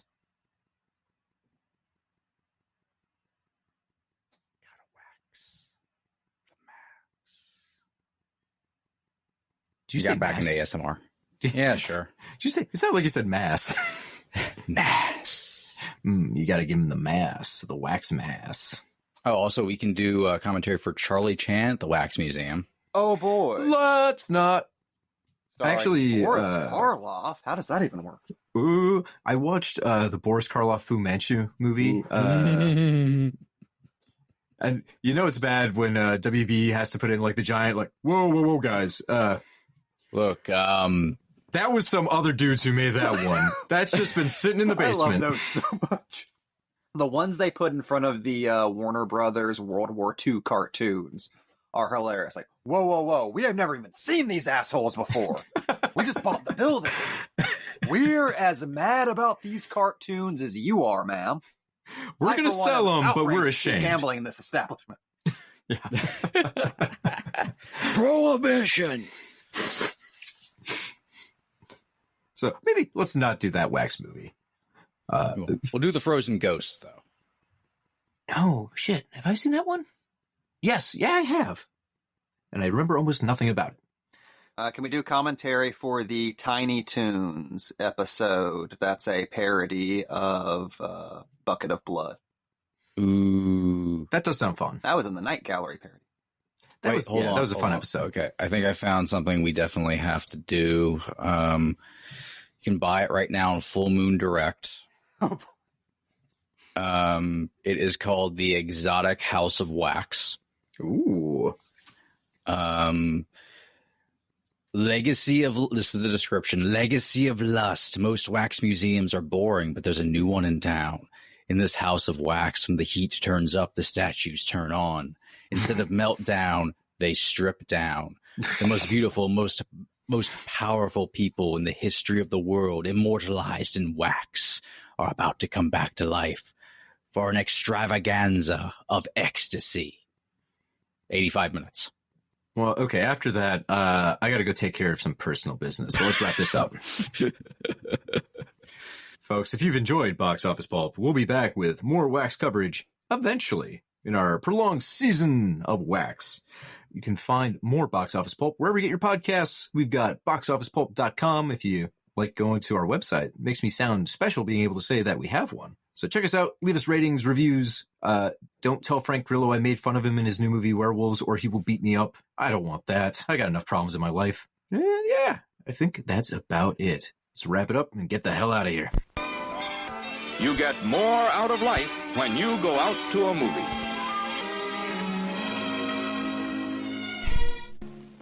Now playing, Dr. Jekyll Likes Them Hot. I have been looking at this poster, and I especially love the Italian Dr. Jekyll. I don't know why. Like, Gentile Signor. Signora. Again, the most British poster I've ever seen. Big Ben is in the background. There's a gas lamp. A man in a very bad-looking toupee who's making like a werewolf transformation face while holding sandals. He took off his shoes. His toe going through it like a hobo. Also, I like how Big Ben is clear behind him. Yeah. And this woman waiting behind the door with a gigantic rolling pin. She could make so much lasagna with that thing. Judging by the extensive motion lines, she's shivering too, so she doesn't want to kill a man tonight, but she will. No, I think it's just because she's wearing sheer lace, so she's probably chilly from the draft coming in from Big Ben. Or possibly she is like waving that thing, the rolling pin around like Babe Ruth, and she is about to knock this man's head 400 feet into the River Thames. This movie was distributed by Medusa, so that's what Medusa's up to. Are we gonna have to track this thing down? What is this? Yeah. Is this straight up just a softcore porn, or is this like actually? It's hard to tell, right? Like I don't. Goddamn European films! I never know what you are. We do a triple feature. We do a triple feature with this. Then Dr. Jekyll and Sister Hyde. Then Dr. Jekyll and Ms. Hyde. And then we never speak to each other again. The hammered Dr. Jekyll, like the one where he changes sex, is actually kind of good. I've always heard that's actually fun. It's like that one is worth watching.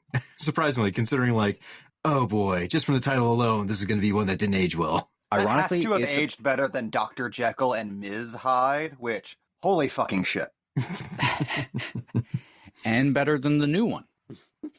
We have so many gender-bending Dr. Jekyll movies. None of them that good. Wait. The movie was originally titled Jekyll Jr.? Oh, that sounds like a sex euphemism. That is a softcore porn movie. Oh, you want to see my Jekyll Jr.? The evil genius Dr. Jekyll, director of the powerful multinational food company Pantac, which has flooded the world with a large number of pollutants and harmful products, accidentally drinks the serum of good, turning into a good-natured and placid Mr. Hyde, ellipses. That's where the plot description ends. They gave up writing the plot description. Whatever, you got the idea. So the plot of this one is Dr. Jekyll's a piece of shit, and he accidentally takes his serum, which makes him not a piece of shit. This just sounds like a comedy that would star Doris Day in 1967. So it's Joker White Knight? there's a character named Barbara Wimpley, and a Jeeves, and a Pretorius. Of course there's a Pretorius. There's always a Pretorius. Okay, where can I see this? This seems silly. What, are we still recording? Go home. Quit listening to us. This is for us now. Go fuck home. This is Willie's private time. Please remember to replace the speaker on the post when you leave the theater. This here show is brought to you by Zencastr, the all-in-one solution for podcasting that's easy as logging in and hitting record. With Zencastr, you get studio-quality sound up to 4K video right from your browser. No more worrying about unstable connections thanks to Zencastr's multi-layered backups that ensure you always have your recordings in the highest quality. But that's not all. Zencastr's post-production process makes you sound like a pro. It automatically removes those pesky ums and ahs and even those awkward pauses in conversation. If only it could remove those from my love life. But gone are the days of needing a bunch of different tools and services to create a podcast. Zencastr's complete platform lets you create, edit, and distribute your podcast all in one place, allowing you to easily publish to Spotify, Apple, and all other major destinations. So why wait? Start your podcasting journey with Zencastr today and experience the Zen of podcasting. Go to zencastr.com/pricing and use my code BoxOfficePulp, and you'll get 30% off your first month of any Zencastr paid plan. I want you to have the same easy experiences I do for all my podcasting and content needs. It's time to share your story.